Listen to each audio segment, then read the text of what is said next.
Hi, so I'm here from Fredericton today, and I am just babysitting my young horse, who I've just let run around the arena for a minute and get her yayas out. As you can see, it's pretty overcast and it's been snowing a lot today. I guess we're paying for that 5 minutes of nice weather we had yesterday. But I just wanted to talk today. I had someone DM me and ask me if I would speak about vitamin D and horses and where they get their vitamin D, and basically just chit chat about vitamin D. So I'm just chit chatting about vitamin D while I'm moving my young horse around here. She's been in for a few days. We had the vet come. She's had her teeth and her yearly shots and all that stuff the last couple of days. So she's been in for a bit. So she was out all day today. She's quite dirty, but I thought she might enjoy some time to run about in the arena. So there she is. That's what we're doing right now. So let's talk about vitamin D. Well, interestingly, vitamin D is what's considered a fat-soluble vitamin. So A, D, E, and K are all fat-soluble vitamins in the diet. And that means that they need some sort of fatty acids or fat to be able to be absorbed when they're taken orally or when they're eaten, I guess you could say. So horses also absorb vitamin D through the sun, through the sun, just as we do. For us, we absorb it through our eyes, our face, the back of our neck, and the back of our hands. And for horses, they actually absorb it through their top line, through their poll, their withers, and their dock. And so, in my personal opinion, it's always best if we can get our vitamin D and our vitamins through our food and through our natural processes, so synthesization of the sunshine, rather than supplementing perhaps an artificial vitamin D or a supplemented vitamin D. Having it in your food and getting it from your forage means that you're also getting those essential fats and fatty acids that are needed to be able to absorb those molecules. The other thing you need to know is that vitamin D does act in the body more like a hormone than a vitamin. Could you please leave Auntie Tori's flowers alone? Move off. She's a very curious little thing. She doesn't lick anything or anything. She just likes to move stuff around. She's the interior decorator. She likes moving the furniture. Anyway, back to vitamin D. So there was a study done by Massey University in New Zealand, and they did a controlled study with some horses who were left out and some horses who were stabled for a period of time. And they looked at the vitamin D concentrations in their blood serum. And there was a negligible difference, meaning that it's not just up to the sun. Most of the vitamin D can be absorbed through diet.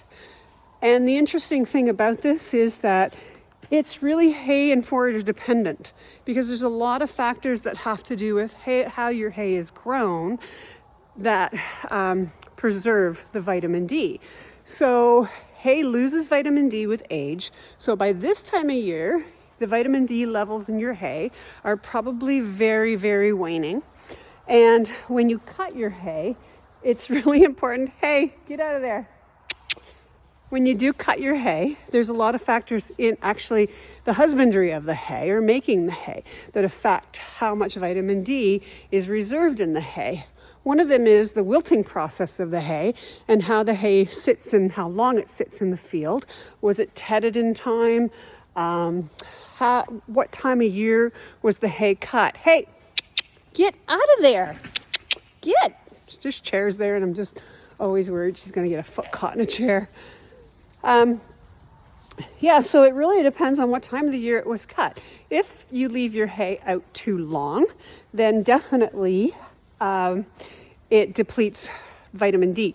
One of the surefire ways to tell is if your stalk of Timothy, if you have Timothy in your hay and you can pull out one of the heads or the stalks, if all of the little seedlings have fallen off that little head, probably the vitamin D in your hay is pretty low.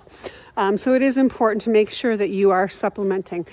If your horse, so let's talk about what it does. I don't think I said that. So it's very important for bone health and bone development in young horses. Also in breeding programs, vitamin D is essential. What the heck is she doing? It's also very important for lactating mares. It's important for muscle development and muscle repair. And it's also very, very important for the immune system. So if you have a horse that suffers with things like scratches and fungal infections and bacterial infections on the skin, she's giving me the side eye right now, those kind of things, then it's important to maybe look at their vitamin D and how much is in the diet. Testing blood for vitamin D is not overly accurate because vitamin D and many other vitamins in the taking of the blood process are very susceptible to being damaged by light and heat. And so what happens between the time the blood is drawn and it actually gets to the lab and tested, it can degrade, and so you might not actually get an accurate reading. So taking a look at what's in your hay, what's in your forage, and what's in your diet is probably the best way.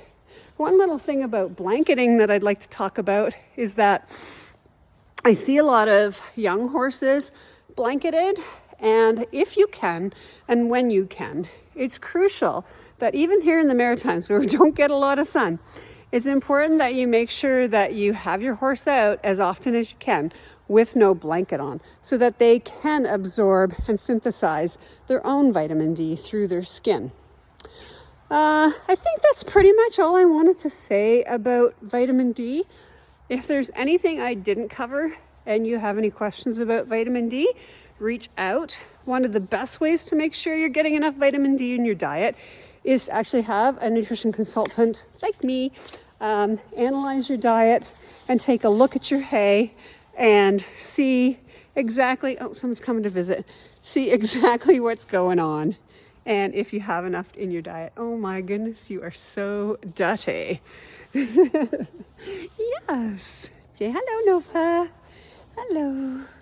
Well, have a great day. My fingers are frozen. We'll talk to you soon. She wants to whip me. Are you going to whip me? Are you going to beat me with the whip? You're so funny. Give that back. Give that back. I guess I better check her sodium in her diet. Maybe she's wanting more sodium. She's hilarious. Have a great day. Bye for now.